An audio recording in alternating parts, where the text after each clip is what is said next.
Olá, meu nome é Ana Sofrido e esse é mais um Conhecendo o Livro de Mormon em 5 minutos. Hoje, continuando os capítulos 5 e 6 de Elamã, a gente vai ver que história maravilhosa e que escritura poderosa a gente tem aqui. A gente vê que Néfili aí, eles continuam pregando o evangelho fervorosamente, com um vigor imenso. E eles começam a converter muitos lamanitas, né? Os nefitas, eles se convertem, né, novamente, eles aceitam novamente, e os lamanitas, eles aceitam a verdade. E por causa disso, o que acontece? Eles estão presos. Então, toda uma história onde quando eles estão presos, um fogo circunda eles. Então, esse fogo aumenta, circunda as pessoas e o desfecho dessa história é que essas pessoas voltam o coração para o Senhor, escutam a voz do Senhor depois de uma terceira vez e mais quase 300 pessoas, como diz aqui, se convertem. E esses lamanitas que se converteram, eles começaram a pregar o evangelho. Todas as pessoas, tanto lamanitas como nefitas, prosperam, porque voltam o coração para o Senhor. E nesse meio tempo, Gadianton, né, e o seu bando, eles continuam a fazer aquelas obras e combinações secretas. Essa é a história do que acontece aqui, mas é interessante que no capítulo 15, ele fala muito a palavra lembrar. De fato, ele fala 13 vezes lembrar aqui na escritura. E a gente pensa, nossa, será que é tão importante assim lembrar? Talvez, gente, talvez a palavra mais importante que tenha no dicionário é lembrar. Por quê? A gente já sabe o que a gente tem que fazer. A gente já conhece os mandamentos. A gente já conhece quem falar, eu não sei se podia.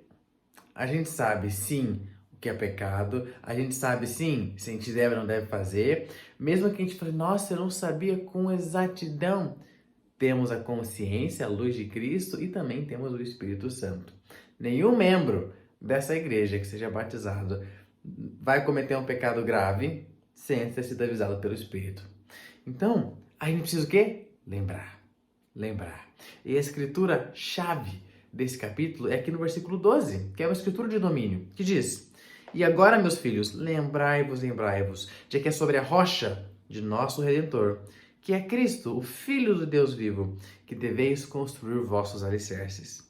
Para que quando o diabo lançar a fúria de seus ventos, sim, seus dardos no torvelinho, sim, quando todo granizo violento e tempestade vos açoitar, e isso não tenha poder para vos arrastar ao abismo da miséria e angústia sem fim, por causa da rocha sobre a qual estáis edificados, que é um alicerce seguro, e se os homens edificarem sobre esse alicerce, não cairão. Esse versículo é tão especial porque ele nos lembra de que nós precisamos edificar nossa casa na rocha. A rocha é Cristo. E você pode perguntar, tá, entendi, tem que fazer isso, mas como?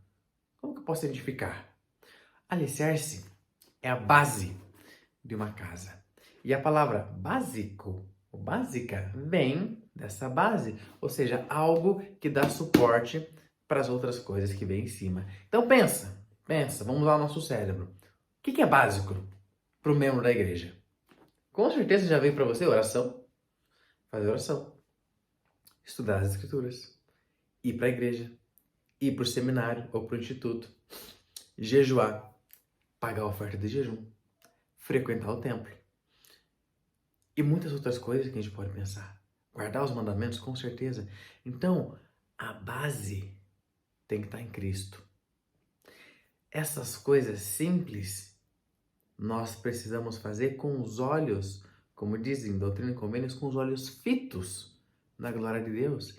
A gente precisa pensar, a gente precisa estabelecer essa base em princípios, em doutrina correta. Então, nossa base tem que ser firme. Nós não podemos construir nada num alicerce falso na areia. Então, talvez tenha algumas ideologias, pensamentos, coisas que estão enraizadas na nossa mente, onde a gente acredita que é verdade. Mas se a gente edifica a nossa vida sobre esse tipo de coisa, com certeza a gente vai cair. Nossa base tem que ser firme. A firmeza vem através do Evangelho de Jesus Cristo. Cristo é a rocha. E se a gente estabelece nossa vida e tudo que existe. Na rocha, a gente nunca vai cair. Mas aí vem o negócio. O que acontece? A gente pensa, não, vou fazer isso, vou tá tranquilo. Não, não vai estar tranquilo. Porque olha o que acontece. Olha o que a escritura fala. Pra gente lembrar, né? Tem que edificar nossa casa sobre a rocha, nossos alicerces ali sobre a rocha. Ele fala, para que quando o diabo lançar a fúria de seus ventos. Não é, se acontecer, o diabo vai nos atacar. Nós seremos como um farol na rocha, no meio do mar. Os ventos vão vir, as tempestades, tufões, furacões, tudo vai tentar fazer com que a gente caia. Isso vai acontecer, mais cedo ou mais tarde. E esse foi o vídeo de hoje, pessoal, e até a próxima.